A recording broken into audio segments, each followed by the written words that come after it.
हैं और आशीर्वाद लेती हैं। तो रामचंद्र जी ने अपनी पत्नी को झुकने नहीं दिया, दोनों कांधे पकड़ के उनको उठा लिया और फरमाया राम रामाय नमः, राम रामाय सत्यम अस्ति। हाय सीता, मैं राम हूं तेरा और तेरे राम का राम है ऊपर वाला। संस्कृत ग्रामर में ये राम रामाय जब राम के साथ आए आ जाए तो उसका माना होता का लिए, के लिए, को लिए, की लिए। राम रामाय, राम के लिए नमस्कार करो, झुको, यानी अपने राम के सामने नहीं बल्कि उस राम के सामने जो तेरे राम का भी राम है। ऐ सीता, मैं तेरा राम हूं और तेरे राम का राम है ऊपर वाला। राम रामाय नमः, अपने राम को प्रणाम न कर बल्कि उस राम के सामने झुक जो तेरे भी राम का राम है। इसलिए हिंदुओं में जब कोई मर जाता तो कहते हैं राम राम सत्य है। अर्थी देते वक्त शमशान घाट में ले जाते वक्त क्या कहते हैं? राम राम सत्य है। अब बदल दिया, कहने लगे राम नाम सत्य है। हालांकि संस्कृत नहीं बदल सकते। राम रामाय सत्यम अस्ति, राम का राम सच्चा है, यानी राम राम सच्चा है। मतलब ये हुआ हाय मरने वाले तू मर गया, अब रामचंद्र जी तेरी जिंदगी के मालिक नहीं, अब तो राम का राम जाने की तेरे साथ क्या मामला होगा, तूने अमल कैसे किए, तूने करतूत कैसे किए, राम का राम ही सच्चा है। वमन यामल मिस्काल ज़र्रतिन खैरन यरा वमन यामल मिस्काल ज़र्रतिन शर्रन यरा। एक नहीं 1,00,000 कुरान खानी कर डालो, एक नहीं 1,00,000 कुरान पढ़ के मरने वाले पे बख्श दो, मरने वाले को कुछ भी सवाब नहीं मिलेगा। उसकी अपनी जिंदगी में जो उसने अमल किए होंगे वही उसके काम आएंगे। अगर कुरान खानी करके किसी को बख्शने से सवाब मिलता होता और कोई आदमी जन्नत में जाने वाला होता, कुरान के बख्शने तो इंदिरा गांधी तो जन्नतुल फिरदौस की वारिस हो जाएगी। हमारा बाप मरता है तो एक कुरान पढ़ा जाता है ना। इंदिरा गांधी मरी तो जमीर फरोश कठमुल्लाओं ने, अपने जमीर और अपने ईमान को बेचने वाले मुल्ला और मौलवियों ने उसकी समाधि पर 3-3 कुरान खानी की है, सिर्फ कांग्रेस से पैसा वसूल करने के लिए। 3-3 कुरान, एक कुरान जिस पर पढ़ के बख्श दिया जाए तुम्हारा बाप जन्नत में चला जाए, 3-3 पढ़े जा रहे हैं, क्यों नहीं जाएगा? साहब वो काफिर है। काफिर कहां है? नहीं, वो कलमा नहीं पढ़ता। जो कलमा तुम पढ़ते हो वो भी तो वही कलमा पढ़ता है। तुम कहते हो ला इलाहा इल्लल्लाह मुहम्मदुर रसूलुल्लाह, उसके यहां पर भी तो यही कलमा लिखा हुआ है। अथर्ववेद के 20वें कांड में, और पंडित मरने से पहले अपने बेटे को वही अंक ही के जुमले सिखलाता है। ला इलाहा हरणे पापन इल्लल्लाह परम पिदम, तू जो चाहे स्वर्ग तो जपे नाम मुहम्मदम।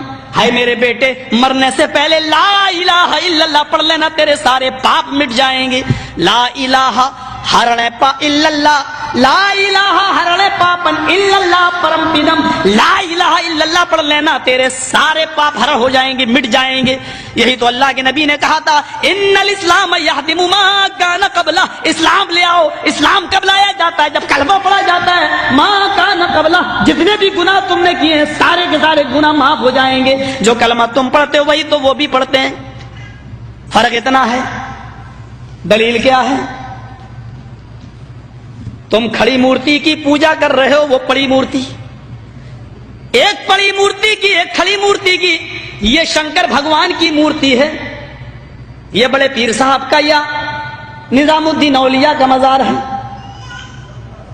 यह अहमद रजा खां का मजार है।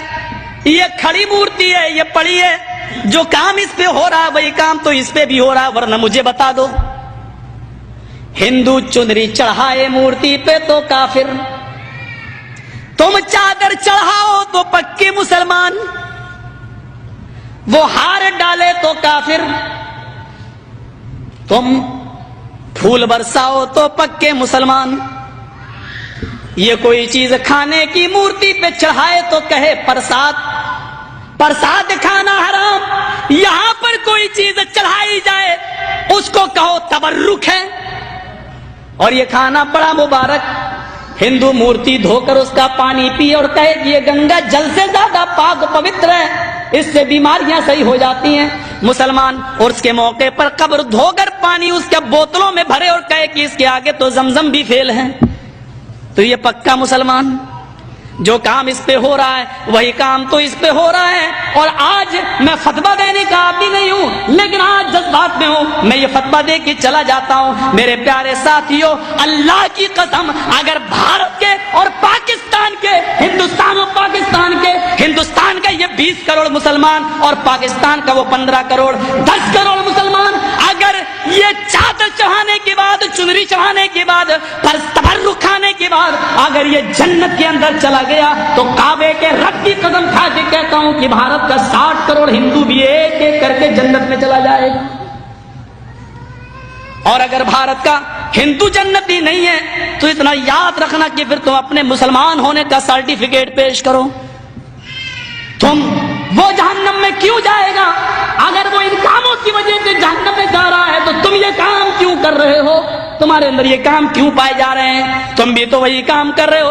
ارے اس نے تو پھر بھی مورتی لگا رکھی ہے، تم نے تو پتہ نہیں کس کو گاڑ دیا اور نام ہی اس کے بدل دیے. اللہ جانے اس میں حقیقت میں وہ ہے بھی یا نہیں ہے. مسجد میں ہوں، اللہ کے گھر میں، اللہ کے گھر سے بڑی کوئی جگہ نہیں ہوتی ہے.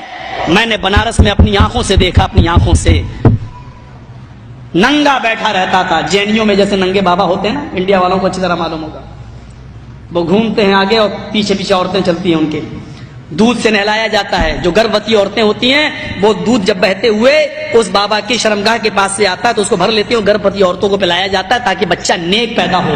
میں نے نوائے اسلام میں ایک موضوع لکھا تھا کہ اس سے بچہ نیک پیدا ہوگا یا بے شرم، یہ تو خود ہی پتہ چلے گا. کیس چل گیا تھا میرے اوپر. غور کریں آپ،